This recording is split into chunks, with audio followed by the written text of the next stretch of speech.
আলহামদুলিল্লাহিল্লাযী সালামুন আলা নবিয়্যি আউযু বিল্লাহি মিনাশ শাইতানির রাজীম আল্লাযী খালাকাল মাউতা ওয়াল হায়াতা লিয়াবলুয়াকুম আইয়ুকুম আহসানু আমালা ওয়া হুয়াল আজিজুল গফুর সাদাকাল্লাহুল মাওলানাল আযীম। আজকে একজন মহান ব্যক্তি যিনি ছয় বার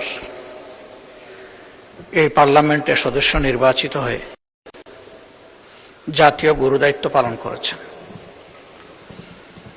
যিনি মহান পার্লামেন্টের স্পিকার ছিলেন, যিনি অস্থায়ী রাষ্ট্রপতি ছিলেন, আইন অঙ্গনের একজন তারকা আইনজীবী ছিলেন। আজকে তিনি দুনিয়া থেকে বিদায় নিয়েছেন। আমি সূরা মুলকের দ্বিতীয় আয়াতটি এখানে তেলাওয়াত করেছি। আল্লাহ রাব্বুল আলামিন এই আয়াতে সমস্ত মানব জাতিকে স্মরণ করিয়ে দিয়ে বলছেন, আল্লাযী খালাকাল মাউতা ওয়াল হায়াত, তিনি সেই মহান সত্তা যিনি তোমাদেরকে মৃত্যু এবং জীবন উপহার দিয়েছেন। আগে মৃত্যুর কথা বলেছেন আল্লাহ তাআলা, লিয়াবলুয়াকুম, যেন তিনি তোমাদেরকে পরীক্ষা করতে পারেন। আইয়ুকুম, তোমাদের মধ্যে কে আহসানু আমালা, সুন্দর চরিত্রের অধিকারী, উত্তম আমলের অধিকারী। ওয়া হুয়াল আজিজুল গফুর, যারা স্বয়ং সৃষ্টিকর্তাকে অগ্রাহ্য করবে তাদের ব্যাপারে এই মহান সত্তা বড় কঠোর, কিন্তু যারা তার অনুগত হবে আল্লাহ তাদের প্রতি খুবই দয়াপরবশ। এই আয়াতে আল্লাহ তাআলা আমাদের সকলকেই স্মরণ করিয়ে দিয়েছেন যে কোনো উদ্দেশ্যহীনভাবে আমাদেরকে তৈরি করা হয়নি। উদ্দেশ্য একটাই, ভালো কাজ করা। আর ভালো মানুষের পরিচয় আল্লাহ নবী বলেছেন, খায়রুন নাস মাইয়ানফাউন নাস, মানুষের মধ্যে সেই উত্তম যে মানুষের কল্যাণে লেগে থাকে। আমি এই মহান ব্যক্তিকে গভীর শ্রদ্ধায় স্মরণ করছি। তিনি পেশাগত জীবনে এবং রাজনীতিবিদ হিসাবে তিনি সফল এবং কালারফুল। ব্যক্তি এবং দল হিসাবে আমি এবং আমরা তার ক্লায়েন্ট ছিলাম, বিশেষ করে আমাদের কষ্টের দিনগুলোতে ফেসিবাদী আমলে আইনের জাতাকলে যখন আমরা পিষ্ট, তখন প্রায় আমরা তার কাছে যেতাম, দ্বারস্থ হতাম। তিনি গুরুত্বপূর্ণ পরামর্শ দিয়েই শুধু আমাদেরকে তার কাজ সারেননি, বরঞ্চ আমাদের মজলুম নেতৃবৃন্দের পক্ষে তিনি আদালতে বারবার দাঁড়িয়েছেন। এরকম তো আরো অনেকেই দাঁড়িয়েছেন, কিন্তু তিনি একদিক থেকে ভীষণ ব্যতিক্রম ছিলেন। প্রথমবার থেকে আমরা চেষ্টা করেছি কৃতজ্ঞতা স্বরূপ তাকে কিছু ফি দেওয়ার, শেষ পর্যন্ত আমরা এই কাজে সফল হইনি। তিনি বলতেন, এটা আমার নৈতিক দায়িত্ব, এটি আমার জন্য সুযোগ।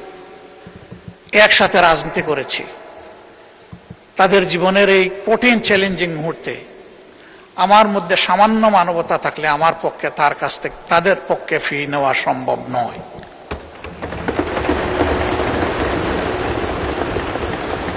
তার এই অবদান স্মরণ করে আমার চোখে পানি আসছে। আমরা তার ঋণ পরিশোধ করতে পারবো না। তিনি স্পিকার হিসাবে পার্লামেন্টকে প্রাণবন্ত করে রাখতেন, আর আইনের অঙ্গনে তিনি অনেকের গুরু। তার চলন বলন সব কিছুই ছিল শিক্ষণীয়। কিন্তু এরপরে তিনি মানুষ, কোনো মানুষই আমরা ভুলের ঊর্ধ্বে না। মহান রবের দরবারে দোয়া করি, আল্লাহ তার এই বান্দাকে তার ভুল ত্রুটি ক্ষমা করে দিন। তার কোনো গুনাহ থাকলে আল্লাহ তাআলা নেকিতে রূপান্তরিত করে দিন, এবং আল্লাহ তাআলা তার এই অনন্ত সফরে নিজেই তার সঙ্গী হিসাবে উত্তম ফেরেশতাদেরকে নিয়োজিত করুন। কবরের জিন্দেগিতে আল্লাহ তাআলা তার কবরটাকে জান্নাতের নূর দিয়ে প্লাবিত করুন, প্রশস্ত করুন। শিলা, বরফ এবং পানি দিয়ে আল্লাহ দৌত করে তাকে বেগুনা করে দিন। তার কবরের সাথে আল্লাহ রাব্বুল আলামিন তার প্রিয় জান্নাতের একটা মায়ার জানালা খুলে দিন। তার পরিবারের সম্মানিত সদস্যবৃন্দ, আপনজন, প্রিয়জন এবং তার রাজনৈতিক সহকর্মীবৃন্দকে আল্লাহ তাআলা উত্তম সবর করার তৌফিক দান করুন। এই সমস্ত মানুষদের জীবন থেকে আমরাও যেন অনুপ্রাণিত হয়ে নিজেদের কর্তব্য নির্ধারণ করতে পারি, আল্লাহ আমাদেরকেও সেই তৌফিক দান করুন। আমরা একটু পরেই বিসমিল্লাহি আলা মিল্লাতে রাসূলিল্লাহ বলে মহান আল্লাহর কাছে তাকে সমঝে দেব। মাটির একটা পর্দা দুনিয়া থেকে তাকে বিচ্ছিন্ন করে ফেলবে। সেই সময় মহান আল্লাহ যেন নিজেই তার সঙ্গী হয়ে যান, সেই দোয়া করছি।